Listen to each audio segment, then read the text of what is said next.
Hello everyone, আমরা আজকের এই টিউটোরিয়াল সেশনে দেখব কি করে কোনো স্যাটেলাইট ইমেজ বা রাস্টার ইমেজকে ক্লিপ করা যায়। অর্থাৎ আমার এন্টায়ার স্যাটেলাইট ইমেজটা নিয়ে কাজ নেই, আমি সেটাকে আমার স্টাডি এরিয়ায় যতটুকু আছে ততটুকুই কেটে নেব, ক্লিপ করব। তো দেরি না করে চলুন শুরু করা যাক। সবার প্রথমে আমি QGIS সফটওয়্যারটি ওপেন করে নিচ্ছি। এখান থেকে চলে যাচ্ছি অ্যাড রাস্টার লেয়ার। রাস্টার ডেটা সেটে আমি আমার স্যাটেলাইট ইমেজটি আমি অলরেডি ডাউনলোড করে রেখেছি। এক্ষেত্রে তোমাদের যেটা সুবিধা হবে তোমরা সেই স্যাটেলাইট ইমেজটিই নিতে পারো। আমার ক্ষেত্রে তোমরা ল্যান্ডসেট 7 নিতে পারো, ল্যান্ডসেট 8 নিতে পারো। আমি সেন্টিনেল 2 নিয়েছি কারণ এর স্প্যাশাল রেজলিউশনটা খুব হাই, তাই দেখাতে একটু ভালো হবে আর কি, ভালোভাবে দেখানো যায়। তো আমি sentinel 2 satellite data already download করে রেখেছি, সেখান থেকে এটাকে সিলেক্ট করে দিচ্ছি। GIS ও ডিজিটাইজ, আমি জলপাইগুড়ি শহরের নিয়ে আমার স্টাডি এরিয়া নিয়ে আমি ক্লিপ করব। জলপাইগুড়ি আরবান এগ্লোমেরেশন নিয়ে সেটাই দেখাচ্ছি। তো জলপাইগুড়ি পেরি আরবান গ্রোথ, এটা জলপাইগুড়ি সেন্টিনেল 2 আমার অলরেডি ডেটা সেট ডাউনলোড করা আছে, আমি সেখান থেকে ডেটাগুলোকে সিলেক্ট করে নিচ্ছি। ইমেজ ডেটা, এইবারে দেখো এখানে মোটামুটি আমরা জানি সেন্টিনেল 2 কিন্তু 12খানা ব্যান্ড রয়েছে, ব্যান্ড 1 থেকে ব্যান্ড 12, 12টা ব্যান্ড রয়েছে। তো আমি এতগুলো ব্যান্ড নিয়ে কাজ এই মুহূর্তে আমার দরকার নেই। আমার শুধুমাত্র স্ট্যান্ডার্ড FCC বা standard false colour composite image করার জন্য ব্যান্ড 8 বা ব্যান্ড 9 পর্যন্ত নিলেই হবে। তাহলে পরে আমার কাজটা করতে টাইম কম লাগবে, ভিডিও লেন্থটা কম হবে। আমি সেই জন্য এখান থেকে 9খানা ব্যান্ড সিলেক্ট করে নিচ্ছি, নিয়ে ওপেন, অ্যাড, ক্লোজ। তাহলে এই হচ্ছে আমার জলপাইগুড়ির সেন্টিনেল 2 ডেটা সেট। এখানে প্রত্যেকটা ব্যান্ড 1 থেকে ব্যান্ড 9 পর্যন্ত ব্যান্ডগুলো সব ইন্ডিভিজুয়াল খুলে গেছে।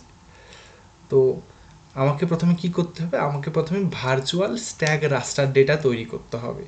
এইভাবে ব্যান্ডগুলো আমি সবার প্রথমে খুলে নেব। খুলে নেওয়ার পরে দেন আমি চলে যাব আমার যে মেনু বার আছে SCP। দেখো এখানে একটা জায়গায় লেখা আছে SCP।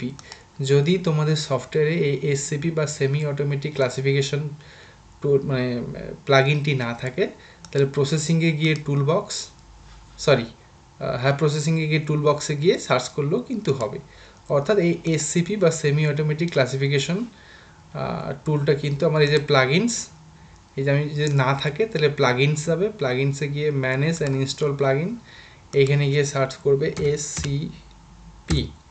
এই যে দেখো চলে এসছে সেমি অটোমেটিক ক্লাসিফিকেশন প্লাগইন। এটাকে ইনস্টল করে নিতে হবে। এটা যখনই ইনস্টল যখন হয়ে যাবে তখনই কিন্তু এটা মেনু বারে চলে আসবে। এটাকে বলে SCP, semi automatic classification plugin. তখন আমার এটা নিয়ে কাজ হবে। তো আমি SCPতে ক্লিক করলাম, ক্লিক করে দেখো লেখা আছে ব্যান্ড সেট। এই ব্যান্ড সেটে ক্লিক করে নেব। ব্যান্ড সেটে ক্লিক করে এইখানে যে ইয়েটা আছে না, দেখো multiple image list, single image list, band set definition, এইগুলো আমাকে ভরাট করে দিতে হবে, আমাকে ফিল করতে হবে। তো সবার প্রথমে আমি এই যে এখানে রিফ্রেশ বাটনটা আছে, রিফ্রেশ লিস্ট, এখানে যদি ক্লিক করি দেখো ব্যান্ড 1 থেকে ব্যান্ড 9 আমার যে এইখানে লেয়ার্সের যে ব্যান্ডগুলো আছে সেগুলো এখানে ধরে নিল। এবার এইখানে সিঙ্গেল ব্যান্ড লিস্টে এটা চলে আসলো, আমাকে এটা ব্যান্ড সেটে যেটা রয়েছে ব্যান্ড সেট 1 সেই জায়গায় এখানে নিয়ে আসতে হবে। তাহলে কি করব, একটাতে ক্লিক করে Ctrl+A প্রেস করলাম, তাহলে অল সিলেক্ট হয়ে গেল। দেন এই যে প্লাস সাইনটা আছে add band to band set, এটাতে ক্লিক করে নেব। দেখো সবগুলোই সুন্দরভাবে চলে আসলো। এরপরে আমি চাইলে এইখানে দেখো এই যে লেখা ওয়েবলেংথ কুইক সেটিং, এখানে ব্যান্ডটাকে আমি কোন স্যাটেলাইট নিয়ে কাজ করছি সেটা সিলেক্ট করে দিতে পারি। আমি সেন্টিনেল 2 ব্যান্ড 1 2 3 4 12 পর্যন্ত ব্যান্ড সেটা নিয়ে কাজ করছি, ধরিয়ে দিলাম। দেন আমাকে কী করতে হবে, create virtual raster of band set, এই বক্সটাতে আমি চেক করে দেবো। দিয়ে যখন এই রানে ক্লিক করব আমাকে একটা বলছে যে আপনি কোথায় সেভ করে রাখবেন এই ভার্চুয়াল ডেটা ব্যান্ড সেটটাকে। তো আমি ডেস্কটপে একটা ফোল্ডার ধরিয়ে দিলাম, নিউ ফোল্ডারে, এখানে সিলেক্ট হয়, এখানে থাক। এই যে একটা সাউন্ড হবে, একটা শব্দ হবে, তার মানে কিন্তু আমার ব্যাকগ্রাউন্ডে প্রসেসিং কমপ্লিট। দেন আমি এটাকে ক্লোজ করে দেবো। এবার দেখো অটোমেটিক তোমরা দেখবে একটু কালারটা একটু চেঞ্জ হয়ে গেছে। এবার আমার এই সিঙ্গেল ব্যান্ড লিস্টগুলো আর দরকার নেই, এগুলো আমি চাইলে এগুলো ডিলিটও করে দিতে পারি। আচ্ছা আমি ডিলিটই করে দিই, অথবা আমি চাইলে আনচেক করে রাখতে পারি। আমি ডিলিট করে দিচ্ছি, এখান থেকে রিমুভ করে দিচ্ছি। এগুলো নিয়ে আমার আর কাজ নেই, শুধু আমার ভার্চুয়াল ব্যান্ডটাই থাকবে। তাহলে এইটা হচ্ছে আমার, এই যে দেখো ভার্চুয়াল রাস্টার, এই ব্যান্ড সেটটা আমার থাকবে। এবার আমি যদি চাই এখন এটাকে একটা স্ট্যান্ডার্ড ফলস কালার কম্পোজিট দিতে পারি। আমি 9খানা ব্যান্ড নিয়ে কাজ করেছি, তাহলে কি করব, সিম্পলি এটার উপরে ডবল ক্লিক করব, করে এই যে সিম্বলজি আছে, সিম্বলজিতে যাব, রেড ব্যান্ডটাকে করে দেবো। আমি তার একটু গুগলে দেখে নেবে, গুগলে সার্চ করবে সেন্টিনেল 2 ব্যান্ড কম্বিনেশন বললেই দেখবে এর ব্যান্ড কম্বিনেশন, এফসিসি কোন ব্যান্ডগুলো দিয়ে করা হয়, ন্যাচারাল কালার কোন ব্যান্ডগুলো দেখা করা হয়, সেগুলো কিন্তু অনেক সাইট আছে, সেখান থেকে দেখতে পাবে। তো আমি যতটুকু জানি যে সেন্টিনেল 2-র স্ট্যান্ডার্ড ফলস কালার যে ইমেজ রয়েছে তার ব্যান্ড কম্বিনেশন হচ্ছে 843, অর্থাৎ রেড ব্যান্ডটাকে করতে হবে ব্যান্ড 8, গ্রিন ব্যান্ডটাকে করতে হবে ব্যান্ড 4, আর ব্লু ব্যান্ডটাকে করতে হবে ব্যান্ড 3 করে আমি অ্যাপ্লাই, ওকে। এই দেখো ব্যাক সুন্দর কিন্তু একটা স্ট্যান্ডার্ড ফলস কালার ইমেজ কিন্তু তৈরি হয়ে গেছে। এটা হচ্ছে ফলস কালার ইমেজ। একটু জুম করে দেখো তাহলে বুঝতে পারবে। এই যে দেখো এটা হচ্ছে জলপাইগুড়ি শহরটা, জলপাইগুড়ি শহর, পাশ দিয়ে তিস্তা নদী বয়ে যাচ্ছে। তাহলে খুব সুন্দরভাবে স্ট্যান্ডার্ড ফলস কালার ইমেজ তৈরি হয়ে গেছে। এবার এই পর্যন্ত তো তোমরা আশা করি বুঝতে পারলে কি করে এফসিসি বা ফলস কালার ইমেজ তৈরি করা হলো। এবার আমি চাচ্ছি যে আমার এত বড় স্যাটেলাইট ইমেজ নিয়ে ধরে নিলাম যে আমার এখান থেকে এখন সুপারভাইজড ইমেজ করতে হবে, তাহলে এত বড় স্যাটেলাইট ইমেজ নিয়ে আমি কাজ নাও করতে পারি, বা আমার যে স্টাডি এরিয়া আছে সেটাকে আমাকে ক্রপ করতে হতে পারে, আমি তো এতটা নাও দেখাতে পারি। সেক্ষেত্রে আমাকে কি করতে হবে, আমার যে স্টাডি এরিয়াটা আছে সেটাকে একটা শেপ ফাইল আকারে তৈরি করে রাখতে হবে। তাহলে আমি চাচ্ছি আমার যে জলপাইগুড়ি আরবান এগ্লোমেরেশন রয়েছে, এই যে পেরিয়ারবানটা রয়েছে আরবান এগ্লোমেরেশন জলপাইগুড়ির, এইটার একটা শেপ ফাইল আমাকে তৈরি করে রাখতে হবে।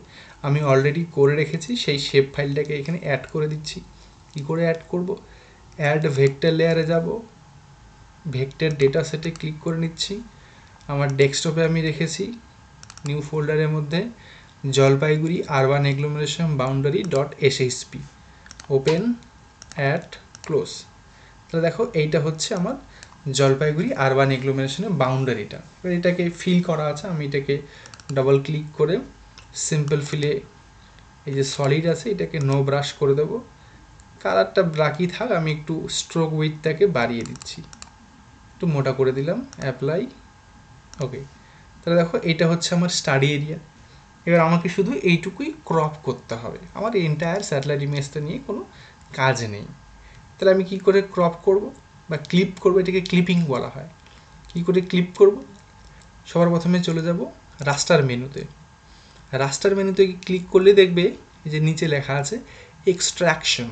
এই এক্সট্রাকশনে যদি আমি ধরি, এই যে লেখা আছে 2 নম্বরটাতে clip raster by mask layer, অর্থাৎ আমাকে মার্কস লেয়ার তৈরি করে সেখান থেকে আমাকে এক্সট্রাকশন করতে হবে। এখানে ক্লিক করে দিলাম, ক্লিক করলেই একটা আমার কাছে ইন্টারফেস খুলে যাবে ক্লিপ রাস্টার বাই মার্কস লেয়ারের। এখানে ইনপুট লেয়ার সিলেক্ট করে দিতে হবে, ইনবিল্ট নিয়ে নিয়েছে ভার্চুয়াল রাস্টার।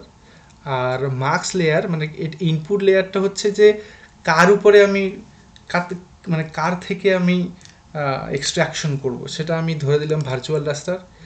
আর মার্কস লেয়ারটা হচ্ছে কোনটাতে আমি ক্লিপিং করব, সেটা হচ্ছে জলপাইগুড়ি আরবান এগ্লোমেরেশন, এটা অটোমেটিক ধরেই নিয়েছে ও।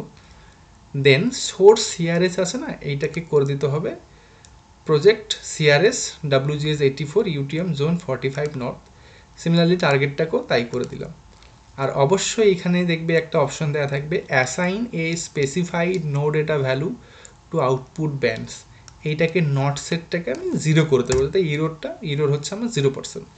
আর অবশ্যই এইখানে যে একটা লাইন দেওয়া আছে match the extent of the clip raster to the extent of the marks layer, এটা যদি চেক করা না থাকে দেন এটাকে চেক করে রাইট চিহ্ন দিতে হবে, দেন রান করে দাও।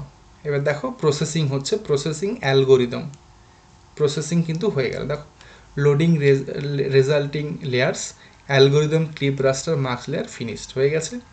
আমি ক্লোজ করে দিলাম। এই যে দেখতে পাচ্ছ ব্যাকগ্রাউন্ডে এটা কিন্তু হয়ে গেছে।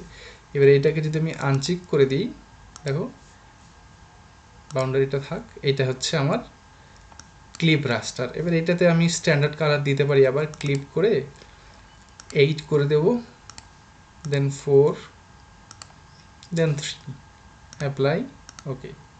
তাহলে এটা হচ্ছে আমার ক্লিপ রাস্টারটা হয়ে গেল, আমার স্টাডি এরিয়াটা এক্সট্রাকশন হয়ে গেল। তাহলে এইভাবে আমরা সুন্দরভাবে কোনো স্যাটেলাইট ডেটা থেকে কিন্তু আমরা আমার স্টাডি এরিয়া এক্সট্রাকশন করতে পারি। কেমন? তাহলে এই টিউটোরিয়াল সেশন এরপর থেকে এখান থেকে এখন আমি আমার ইচ্ছা মতো আমি সুপারভাইজড ইমেজ করতে পারি, আমার ইচ্ছা হলে আমি এনডিভিআই করতে পারি, এনডিডাব্লিউআই করতে পারি, হ্যাঁ। বা এখান থেকে এইটাকে আমি ল্যান্ড কভারে কনভার্ট করে এইটাকেই প্রিন্ট লেআউটে নিয়ে স্ট্যান্ডার্ড এফসিসি করে প্রিন্ট আউট নিতে পারি স্যাটেলাইট ইমেজ যেভাবে হয়। মোট কথা এইভাবে ক্লিপটাকে এক্সট্র্যাক্ট করলাম। তাহলে এই টিউটোরিয়াল সেশনে আমরা জানলাম যে কী করে র স্যাটেলাইট ডেটা থেকে মার্কস লেয়ার করে ক্লিপিং করা হয়। মানে আমার স্টাডি এরিয়া আমি এক্সট্রাকশন করতে পারি বা ক্লিপ করতে পারি। তাহলে এই ভিডিওতে এই পর্যন্তই থাকলো, পরবর্তী ভিডিওতে আরও অন্য কিছু আমরা শিখব। Thank you.